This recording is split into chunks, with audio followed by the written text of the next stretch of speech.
এই ব্যস্ততম জীবনযাত্রায় মানে কি বলবো, দিনগুলো যে কিভাবে চলে যায় সেটা একটুও বুঝতে পারি না।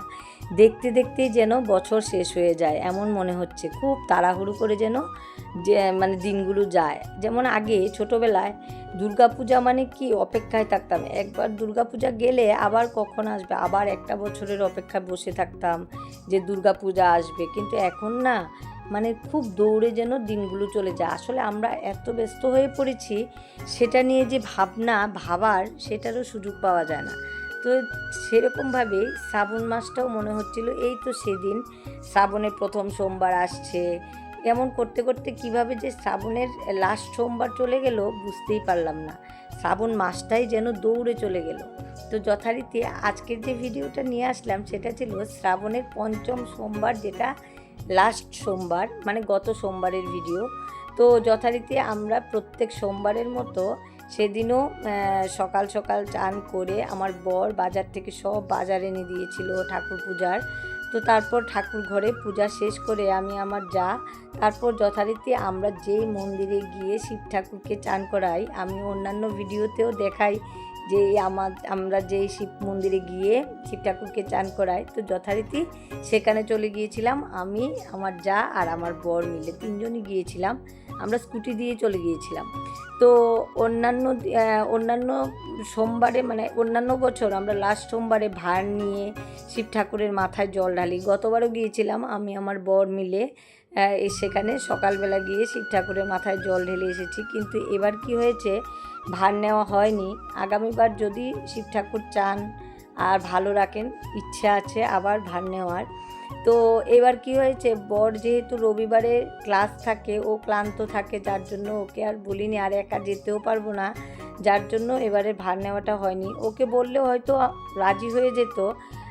ও আবার ঠাকুর পূজা, ঠাকুরের জন্য কিছু আনা, যেমন শিব ঠাকুরের পূজা ও মন প্রাণ দিয়ে করতে ভালোবাসে। তো বললে হয়তো যেত, কিন্তু আমার মনে হয়েছিল ও ক্লান্ত, যার জন্য বলিনি। আর মনে হয় শিব ঠাকুর যেভাবে চেয়েছেন সেভাবে এবারের পূজা হলো। তো যথারীতি আমরা তিনজন রেডি হয়ে বেরিয়ে পড়লাম মন্দিরে ঠাকুরকে চান করানোর জন্য, ঘরের পূজা শেষ করে। তো তারপর তো সেখানে গিয়ে, আর আমরা যেহেতু স্কুটি দিয়ে গিয়েছি, বাড়ি থেকে শিব ঠাকুরের যে পূজার আয়োজন সেটা আমরা একটা প্যাকেটে করেই নিয়ে গিয়েছিলাম, সঙ্গে থালাও নিয়ে গিয়েছি। তো মন্দিরে গিয়ে তারপর থালাটা সাজিয়ে নিই, কারণ আমরা স্কুটি দিয়ে গেলে নড়াচড়ায় যদি কিছু পড়ে যায়, যার জন্য থালাটা ওইখানে গিয়ে সাজিয়ে গুছিয়ে তারপর শিব ঠাকুরের কাছে যাই পূজা দেওয়ার জন্য। তো যথারীতি সেদিনও থালা নিয়ে আমি আর আমার বর প্রথমে শিব ঠাকুরকে অভিষেক করলাম। পঞ্চামৃত আমি বাড়ি থেকেই বানিয়ে নিয়ে গিয়েছিলাম। তো যথারীতি আর এসে এই মন্দিরে তো কোনো তাড়াহুড়োর ব্যাপারই নেই, যে যার মতো আসছে, পুরোহিত মশাই থাকেন। আমরা যখন পূজা দিই, সব কিছু অর্পণ করি, তখন পুরোহিত মশাই মন্ত্র উচ্চারণ করতে থাকেন।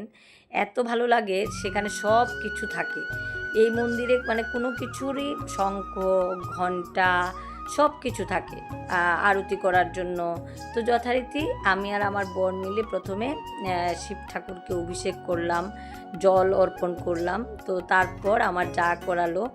আর এখানে বললাম না, তার মানে একজন করে আসছে, তারপর চান করাচ্ছে, মানে কেউ কোনো লাইন নেই, তাড়াহুড়ো নেই। আছে না যে আপনি অন্যান্য মন্দিরে অনেক সময় দেখেছি খুব ঝামেলা করে, কিন্তু এই মন্দিরে যে যার মতো করে, বেশি সময় কাটাতে নেই, কারণ আরেকজনকেও সুযোগ দিতে হয়। শুধু আমি পূজা করব অন্যরা করবে না সেটা না, আমরা যথারীতি যতটুকু সময়, অল্প সময়ের মধ্যেই পূজাটা শেষ করলাম, যেন পেছনে তারা সবাই যেন সুযোগ পায়। তো তারপর আর এই মন্দিরে না সেদিন সকালবেলার দিকেই বেশি ভিড় ছিল, কারণ ভার নিয়ে সবাই সকালেই ভোরের দিকেই শিব ঠাকুরকে চান করিয়ে আসে। আর আমরা যখন গিয়েছিলাম তখন আমাদের মতো যারা দুপুরে পূজা দিয়েছেন তারাই গিয়েছেন, যার জন্য সে একটা ভিড় ছিল না, তাড়াহুড়োও ছিল না। তারপর শিব ঠাকুরকে আমরা অভিষেক করে চলে আসলাম নন্দী মহারাজজির কাছে। এসে নন্দী মহারাজকে প্রথমে পঞ্চামৃত দিয়ে চান করিয়েছি আমরা তিনজনে মিলে। তারপর নন্দী মহারাজকে চান করিয়ে আরতি দেখিয়ে তারপর যথারীতি আমাদের পূজা কমপ্লিট করে, এইবার যেটা আমার কাজ আমি সবসময় করে থাকি, স্মৃতিগুলো আমি ধরে রাখতে ভালোবাসি, আমার পছন্দের কাজ। তো তারপর আমি যথারীতি একটু ভিডিও ক্লিপ নিয়ে নিলাম চারিদিকে। আমার মন্দিরটা এত পছন্দের, আর মন্দিরটার এত সুন্দর একটা পরিবেশ, সেটা কি বলবো। চারিদিকে হাওয়া বইছিল, সেই রোদের প্রখরতা নেই, এত শান্তি, সত্যি বলছি। তারপর যথারীতি আমরা আবার মন্দিরের একদিকে শনি ঠাকুর আছে, সেখানে প্রণাম করলাম। তারপর যথারীতি আমরা 3 জন আবার রওনা হয়ে গেলাম।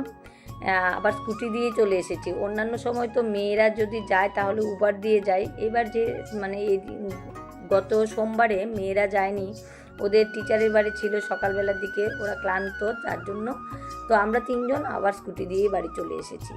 তো তারপর তো বাড়িতে এসে আমাদের ঘরের শিব ঠাকুরকে প্রণাম করে ভোগ প্রসাদ শিব ঠাকুরের কাছে দিয়ে গিয়েছিলাম, সেটাই আমরা দুপুরে আমরা সবাই মিলে প্রসাদ গ্রহণ করেছি।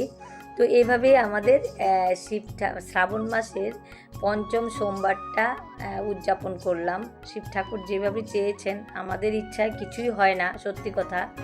ঈশ্বর যেটা চান, ঈশ্বর যেভাবে লিখে রেখেছেন সেভাবেই সব কিছু হয়। তো তারপর তো বাড়ি চলে আসলাম। তো আমাদের শিব ঠাকুরের পূজা খুব সুন্দরভাবে আমরা মানে মন থেকে শান্তি পেয়েছি, যতটুকুই ঈশ্বরের কাছে দিতে পেরেছি বা যা পূজা হয়েছে অনেকটাই শান্তি পেয়েছি। এভাবে আমাদের 5ম সোমবারটা কাটালাম।